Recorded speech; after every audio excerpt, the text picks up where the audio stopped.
할렐루야. 자, 오늘은 소돔과 고모라의 멸망이라는 제목으로 말씀을 전하겠습니다. 창세기는 우리에게 믿음의 모델이 됩니다. 시작하는 책이고 또 우리가 어떻게 신앙생활을 해야 하는지 본이 되는 책이기도 합니다. 창세기 가장 중요한 인물을 하나 꼽은다면 아브라함을 꼽을 수가 있습니다. 우리가 새해 들어서 어떻게 믿음 생활을 해야 될까 생각해 볼 때 창세기에 등장하는 아브라함처럼 우리도 나도 믿음의 삶을 살아야 되겠다. 여러분들이 그렇게 결심을 하시고 아브라함의 믿음의 삶을 따라 살아가면 금년 한 해 믿음으로 사는 한 해가 될 줄로 믿습니다. 아브라함은 하나님의 부르심을 받았을 때 말씀을 따라갔습니다. 믿음으로 순종한 사람이었습니다. 하나님의 부르심에 즉각적으로 응답한 사람이 아브라함이었죠. 우리가 아브라함을 볼 때 더 마음에 드는 것은 아브라함이 완벽한 사람이 아니었다는 것입니다. 만약에 아브라함이 흠이 없이 완벽한 사람이었다면 우리가 어떻게 아브라함을 본받을 수 있을까요? 우리하고는 차원이 다른데 이렇게 생각을 하게 될 것입니다. 창세기를 보면 아브라함은 흠이 많고 연약한 사람이었습니다. 한 번 실수하고 넘어진 것이 아니라 여러 차례 아브라함은 실수하고 넘어졌습니다.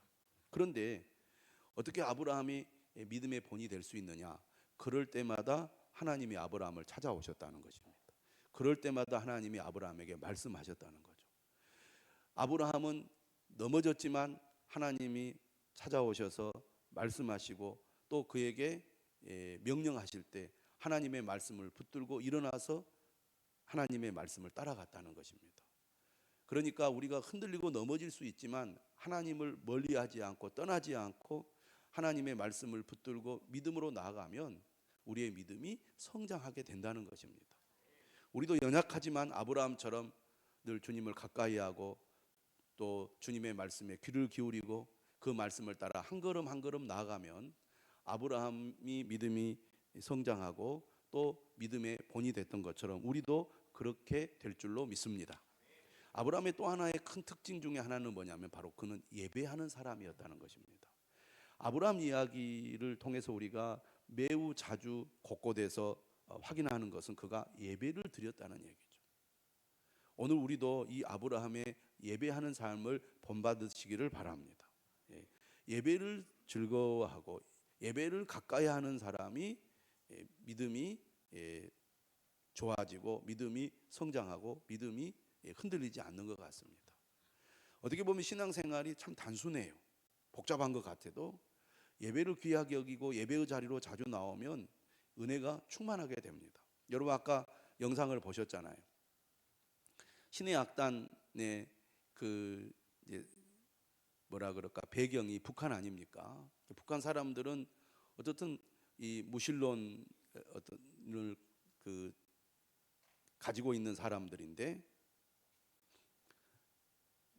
외화벌이를 위해서 가짜로 찬양단을 만들어 가지고 이렇게 찬양팀을 이렇게 운영하고 준비하는 과정에서 그들이 늘 하나님을 찬양하고 예배하다 보니까 자신도 모르게 그들 안에 믿음이 생겨나게 되더라는 겁니다. 이 예배가 가지는 힘이죠. 또 한 가지 영상을 통해서 우리가 뭘 보았습니까? 배우들이 믿음 있는 사람들이 아닌데 이 보통 촬영을 하게 되면 수개월 동안 하잖아요. 길게는 막 1년도 하게 되는데 그렇게 그들이 늘 찬양하고 또 찬양하고 하다 보니까 믿음이 없는 배우들의 마음에 믿음이 들어가게 되더라는 것입니다. 이것이 예배가 갖는 힘입니다. 우리가 믿음이 부족하고 연약해도 늘 하나님을 찾고 하나님을 가까이 하면 믿음이 생겨나고 자라게 되는 것입니다. 할렐루야.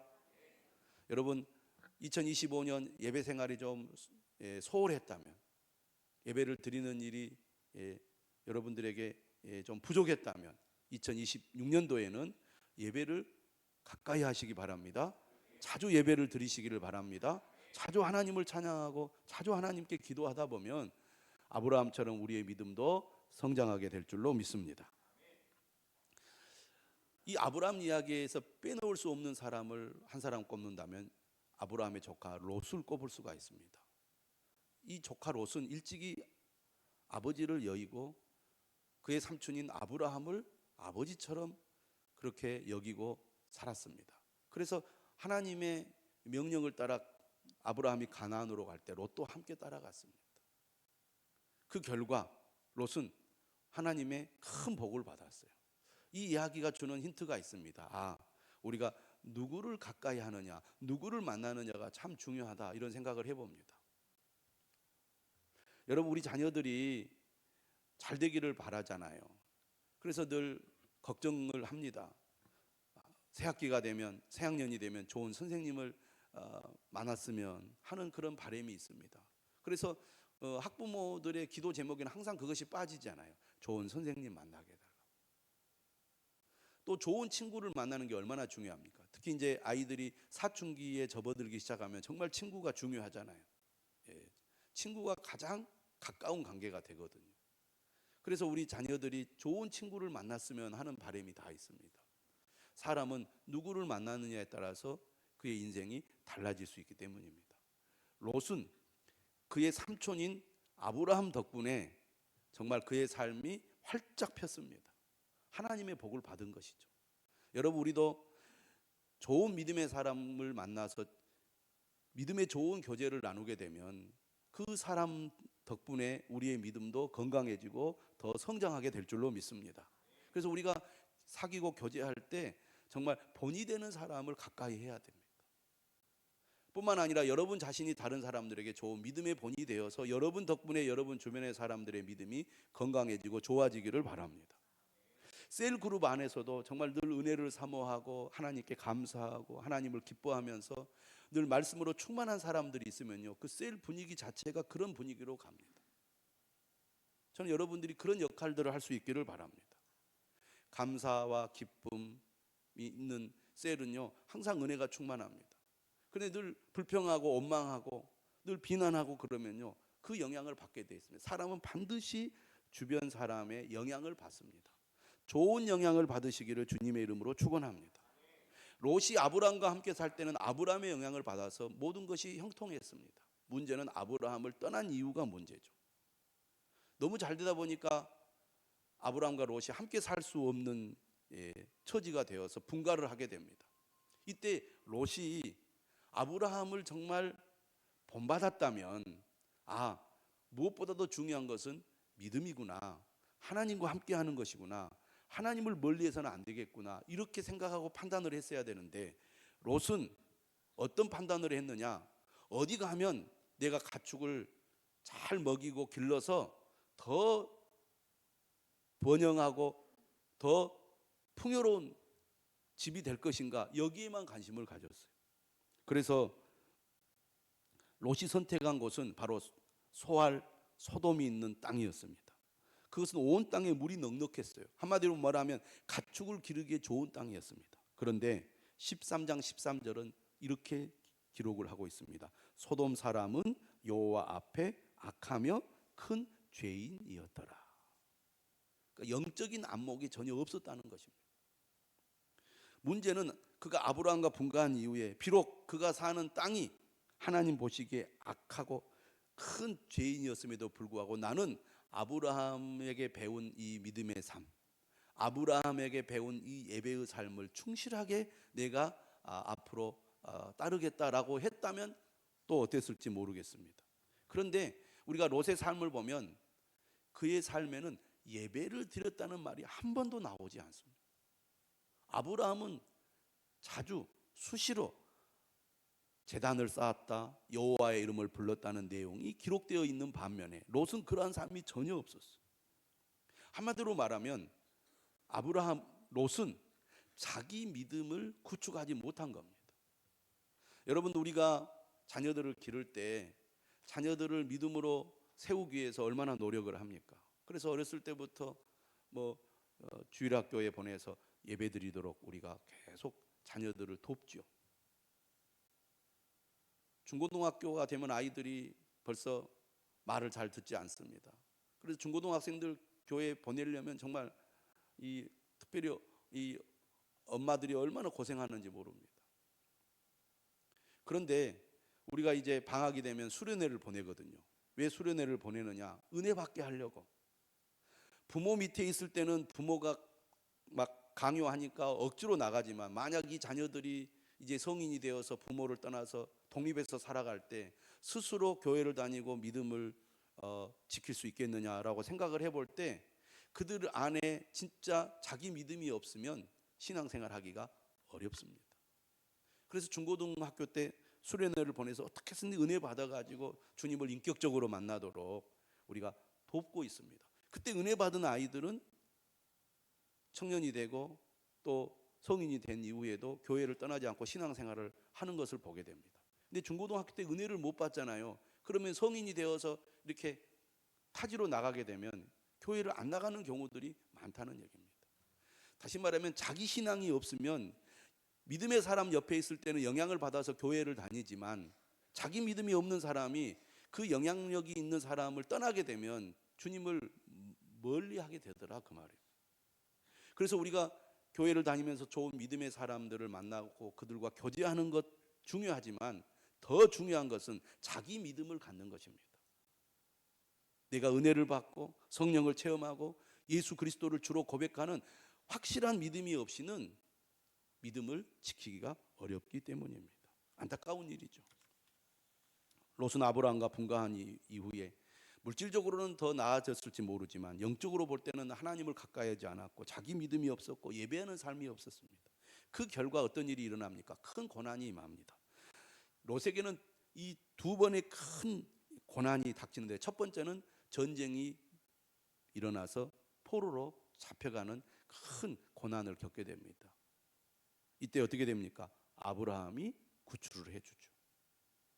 이때 그가 깨달았어야 돼요. 내가 하나님 멀리하고 세상으로 나아갔더니 이런 어려움이 생겼구나. 믿음의 사람 나의 삼촌 아브라함이 나를 이렇게 구해줬으니 나는 이제 아브라함을 본받아서 믿음의 길로 가야 되겠다. 그랬으면 얼마나 좋겠습니까? 근데 그는 그렇게 하지 않았다는 겁니다. 그래서 결국에는 이 소돔성이 하나님의 심판을 받게 된 겁니다. 창세기에는 두 번의 심판 이야기가 나옵니다. 노아 홍수 심판과 바로 소돔과 고모라성 심판 이야기입니다. 이 두 심판은 최후의 심판의 예표가 돼요. 이 말씀을 누가 합니까? 예수님이 하시죠. 예수님께서 어떤 말씀을 하셨느냐? 누가복음 17장 보면 이런 말씀이에요. 노아가 방주에 들어가던 날까지 사람들이 먹고 마시고 장가들고 시집가더니 홍수가 나서 그들을 다 멸망시켰으며, 또 롯의 때와 같으리니 사람들이 먹고 마시고 사고 팔고 심고 집을 짓더니 롯이 소돔에서 나가던 날에 하늘로부터 불과 유황이 비오듯 하여 그들을 멸망시켰느니라. 인자가 나타나는 날에도 이러하리라. 노아 홍수 심판과 롯의 이 시대에 일어난 소돔과 고모라성 심판은 마지막 최후 심판의 예표예요. 그런 심판이 있게 될 거라고 분명히 예수님 말씀하고 있습니다. 그런데 왜 심판이 일어났느냐? 이유가 있습니다. 창세기 6장에 보면 그 이유가 분명해요. 6장 5절에 이렇게 말합니다. 여호와께서 사람의 죄악이 세상에 가득함과 그의 마음으로 생각하는 모든 계획이 항상 악할 뿐임을 보시고, 죄가 쌓이고 쌓여서 더 이상 그대로 내버려 둬서는 안 되는 시점이 온 겁니다. 한마디로 말하면 죄의 임계점이 온 거예요. 임계점. 심판이 임할 수밖에 없는 때가 이르게 된 거예요. 로마서 2장 5절에도 이런 말씀이 있습니다. 다만 네 고집과 회개하지 아니한 마음을 따라 진노의 날, 곧 하나님의 의로우신 심판이 나타나는 그날에 임할 진노를 내게 쌓는도다. 하나님의 진노가 쌓이고 쌓여서 더 이상 이제 쌓을 수 없는 그 때가 이르면 하나님의 심판이 임한다는 것이죠. 그 때가 임해서 홍수 심판이 일어났고, 그 때가 임해서 바로 소돔과 고모라성이 하나님의 심판을 받은 것입니다. 그러면 이 심판이 임할 때 어떤 일이 일어나느냐? 오늘 본문 19장 5절에 보면 이런 말씀이 있습니다. 그 성들과 원들과 성에 거주하는 모든 백성과 땅에 난 것을 다 엎어 멸하셨더라. 하나님의 심판이 임하면 피할 자가 없다는 것이죠. 창세기 6장 23절 노아홍수 심판에 똑같은 말씀하십니다. 지면의 모든 생물을 쓸어버리시니 곧 사람과 가축과 기는 것과 공중의 새까지라. 이들은 땅에서 쓸어버림을 당하였으되 오직 노아와 그와 함께 방주에 있던 자들만 남았더라. 하나님의 구원을 받지 못한 사람들은 전부 다 하나님의 심판을 받게 됩니다. 이게 하나님의 말씀이에요. 여러분, 이 말씀을 들을 때 어떤 생각이 드십니까? 그저 옛날 이야기라고만 생각하신가요? 나와 상관없는, 오늘 우리에게는 해당 없는 그런 말씀으로 여러분들이 여겨지십니까? 그렇게 생각하는 분들도 있을 것입니다. 누가 그렇게 생각을 했습니까? 바로 롯의 예비 사이들이었어요. 두 천사가 나타나서 하나님의 심판이 임할 것이다. 그러니 빨리 내 사이나 자녀나 성 중에 네게 속한 자들을 다 성 밖으로 이끌어내라. 이렇게 얘기를 하자 롯이 그 얘기를 그 딸들과 결혼할 사이들에게 전합니다. 여호와께서 이 성을 멸하실 터이니 너희는 일어나 이곳에서 떠나라. 이때 롯의 사위들은 어떻게 반응했습니까? 따라서 하겠습니다. 그의 사위들은 농담으로 여겼더라. 농담으로 여겼습니다. 오늘 여러분은 어떻습니까? 하나님의 말씀을 농담으로 여기지 않는가요? 나는 농담으로 여기지 않는데요. 그렇게 여러분 말할지 모르겠지만 하나님의 심판이 있다는 것을 알면서도 우리가 하나님을 두려워하지 않고 하나님 가까이 하지 않는다면, 말로는 나는 농담으로 여기지 않습니다라고 해도 농담으로 여기는 것과 같지 않을까요? 하나님의 심판이 임하면 이 심판의 말씀을 무시하고 예면하는 사람들은 다 심판을 받을 텐데, 그렇게 되면 여러분 믿지 않는 가족들은 어떻게 될까요? 여러분 주변의 사람들은 어떻게 되겠습니까? 우리가 농담으로 여기지 않는다면 하나님의 말씀을 우리가 심각하게 여겨야 되지 않을까요? 예수님께서 누가복음 17장에서 말씀하시잖아요. 노아가 방주에 들어가던 날까지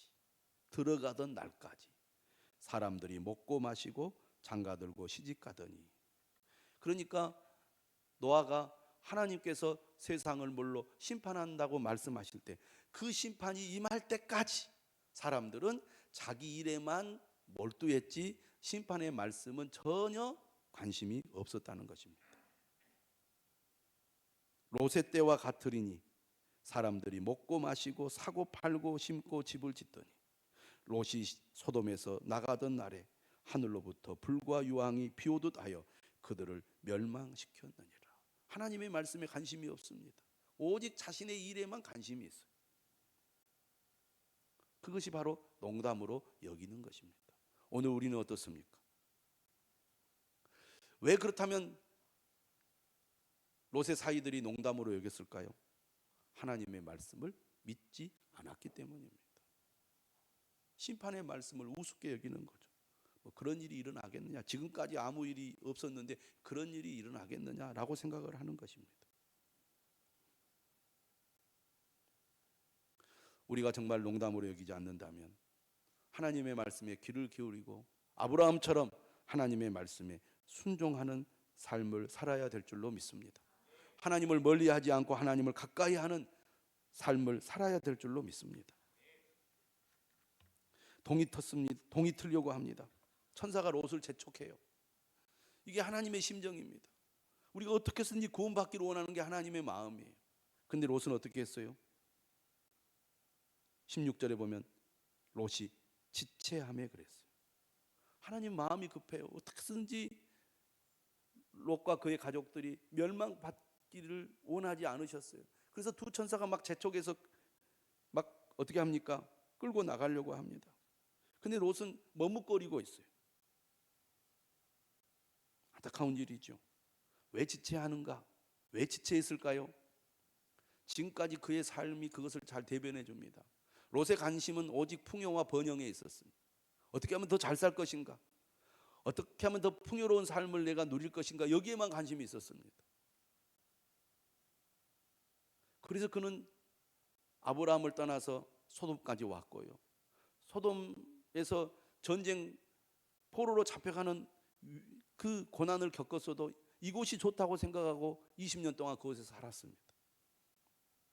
그래서 그가 쌓아놓은 그 풍요한 그 부를 다 버리고 떠나기가 너무 아까운 거예요. 내가 지금까지 얼마나 고생해서 이만큼 일구었는데 이걸 내가 버리고 갈 수 있을까? 그래서 지체한 것입니다. 집착하고 미련을 가지고 그는 떠나는 것이 매우 괴로웠던 거예요. 더 심각한 사람이 누굽니까? 그의 아내 롯입니다.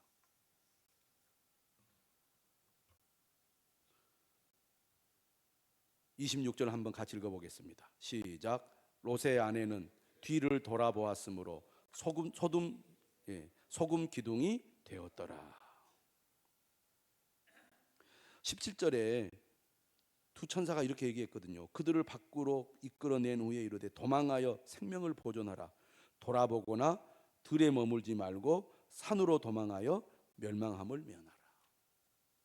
그런데 안타깝게 롯의 아내는 뒤를 돌아보았던 것입니다. 세상에 미련을 두고 여전히 아까워하면서 집착을 하게 되면 그것이 곧 멸망의 길이라는 것을 상징적으로 보여준 사건이 롯의 아내 이야기입니다. 예수님께서 누가복음 17장 32절에 이렇게 말씀하셨어요. 따라서 합시다. 롯의 철을 기억하라. 예수님이 하신 말씀이에요. 그래서 하나님의 심판이 임할 때 예수님이 17장 31절에서 이렇게 얘기했거든요. 그날에 만일 사람이 지붕 위에 있고 그의 세간이 그 집 안에 있으면 그것을 가지러 내려가지 말 것이요 밭에 있는 자도 그와 같이 뒤로 돌이키지 말 것이니라. 세상에 대한 미련, 욕심, 집착, 그것 때문에 집으로 내려가지 말라고, 돌이키지 말라고 말했습니다.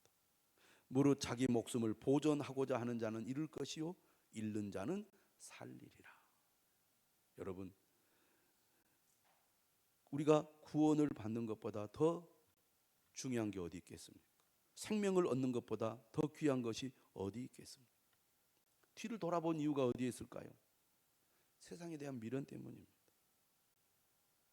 누가복음 9장 61절과 62절에 보면 예수님을 따르는 사람들이 막 예수님께 내가 예수님을 따르겠습니다 이렇게 말하는 사람이 있었어요. 그런데 어떤 사람이 이렇게 말했습니다. 주여 내가 주를 따르겠나이다마는 나로 먼저 내 가족을 작별하게 허락하소서. 그러자 예수님이 뭐라고 말씀하신지 아십니까? 손에 쟁기를 잡고 뒤를 돌아보는 자는 하나님의 나라에 합당하지 아니하니라. 왜 뒤를 돌아봅니까? 왜 지체합니까? 우선순위가 잘못되었기 때문입니다. 우리의 신앙이 앞으로 가지 못하고 퇴보하는 이유, 또 하나님을 가까이 하지 못하고 하나님으로부터 멀어지는 이유가 어디에 있을까요? 우선순위가 잘못됐기 때문입니다. 여러분, 믿음보다 더 중요한 것이 없습니다. 구원보다 더 중요한 것이 없습니다. 생명을 얻는 것보다 더 중요한 것이 없다는 것을 기억하시기를 바랍니다. 우리가 열심히 살아가야죠. 열심히 일을 해야죠. 하지 말라는 것이 아닙니다. 일상생활을 하지 말라는 얘기가 아니에요. 예수님 말씀. 우선순위를 분명하게 하라는 것입니다. 근데 우선순위가 잘못되다 보니 지체하게 되고 머뭇거리게 되고 뒤를 돌아보게 되고 미련을 갖게 된다 그 말. 히브리서 10장 38절 39절에 이렇게 말씀합니다. 나의 의인은 믿음으로 말미암아 살리라. 또한 뒤로 물러가면 내 마음이 그를 기뻐하지 아니하리라 하셨느니라. 여러분, 신앙생활 열심히 하다가 어떤 계기로 주님을 멀리해서 점점 주님으로부터 멀어져 가는 분들이 있습니다. 주님이 기뻐하지 않으신다는 것을 아셔야 돼요. 주님으로부터 멀어져 있다면, 주님과의 관계가 소홀하다면, 주님이 내 삶의 우선순위가 되지 못하고 있다면, 아브라함처럼 하나님의 말씀을 따라 믿음으로 가야 되는데 그렇게 하지 못하고 있다면, 여러분 오늘 주님의 말씀을 들으시기를 바랍니다.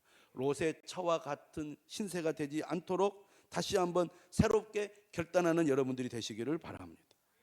우리는 뒤로 물러가 멸망할 자가 아니요 오직 영혼을 구원함에 이르는 믿음을 가진 자니라.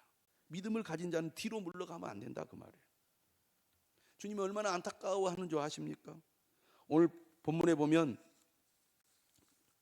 이 롯이 지체할 때 3장 16절에 보면 그 사람들이 천사죠. 롯의 손과 그 아내의 손과 두 딸의 손을 잡아 인도하여 성 밖에 두니, 따라서 합시다. 여호와께서 그에게 자비를 더하심이었더라. 이게 하나님의 마음이에요. 어떻게 해서든지 우리를 구원하고자 하는 그 마음이 하나님의 마음인데 우리는 그 하나님의 마음을 외면하고 막 하나님을 밀어내려고 합니다. 지금도 주님은 어떻게 해서든지 사람들이 구원을 받도록 하기 위하여 믿음의 사람들을 세상에 풀어서 예수 믿으라고 복음을 전하잖아요. 여러분 예수님 믿어야 됩니다. 믿지 않으면 여러분 구원받지 못합니다 라고 해도 롯의 섯처럼 농담으로 여겨요. 자기 일에만 몰두해서 하나님 말씀을 안 듣습니다. 우리가 주님을 멀리하면요 주님이 우리를 내버려 두지 않고 어떻게 해서든지 우리를 찾습니다. 우리를 부릅니다. 기도할 때 말씀을 들을 때 야 너 그렇게 하면 안 돼 라고 주님 여러분들에게 말씀하시잖아요. 또 믿음의 사람을 통하여 집사님 성도님 우리 주님 앞으로 가까이 나갑시다. 주님 멀리 하시면 안 돼요. 그렇게 주님이 우리를 부르시는데도 가만히 두세요. 때가 되면 알아서 하겠죠. 나 지금 바빠서 못 하겠어요. 이렇게 하고 밀어낸다 그 말이에요. 근데 주님은 안타까워요. 오늘도 말씀을 통해서 여러분들을 부르고 있습니다. 지체하지 말라고, 뒤로 돌아보지 말라고. 그 음성을 들으시기를 바랍니다. 하나님의 마음을 여러분 깨달으시기를 주님의 이름으로 축원합니다. 여러분 이런 형편없는 롯이 어떻게 구원을 받을 수 있었을까요? 19장 29절이 우리에게 분명하게 가르쳐 줍니다. 한번 읽어보겠습니다. 시작. 하나님이 그 지역의 성을 멸하실 때 곧 롯이 거주하는 성을 엎으실 때 하나님이 아브라함을 생각하사 롯을 그 엎으시는 중에서 내보내셨더라. 하나님이 아브라함을 생각하사 롯을 그 엎으시는 중에서 내보내셨더라. 아브라함의 중보 기도, 그 중보 기도로 롯이 구원을 받은 것입니다. 여러분이 지금 이렇게 이 자리에 나와서 주님을 믿고 예배할 수 있는 것, 여러분을 위해서 기도해 주신 분들이 있었다는 것을 기억하시기를 바랍니다. 지금도 여러분들을 위해서 기도하는 분이 있다는 것을 기억하시기를 바랍니다. 여러분의 자녀들이 세상으로 나가 멸망의 길로 가지 않고 그래도 믿음을 지키고 믿음 안으로 들어올 수 있는 이유는 여러분들의 기도가 있기 때문입니다. 아멘. 예. 아브라함이 얼마나 끈질기게 기도합니까? 포기하지 않고 하나님 50명이 있다면 이 소돔성을 멸망시키겠습니까? 45명이 있으면 하나님 멸망시키겠습니까? 40명이 있으면 멸망시키겠습니까? 30명, 20명, 10명까지 하나님 앞에 때를 씁니다. 하나님 10명만 있으면 이 성을 멸망시키지 말아달라고. 자기 롯을 구하기 위해 그렇게 예를 쓰는 것을 보게 됩니다.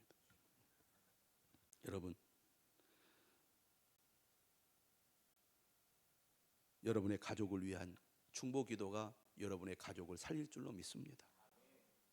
여러분 주변에 여러분 전도 대상자들 여러분이 기도할 때 그들이 구원받게 될 줄로 믿습니다. 여러분이 교회를 위해서 또 성도들을 위해서 기도할 때 여러분들의 기도가 우리 교회를 살리고 믿음이 약한 성도들을 믿음으로 세울 줄로 믿습니다. 아브라함의 중보 기도 오늘 우리가 꼭 붙들고 기도하는 저와 여러분들이 되시길 주님의 이름으로 축원합니다. 찬송합니다.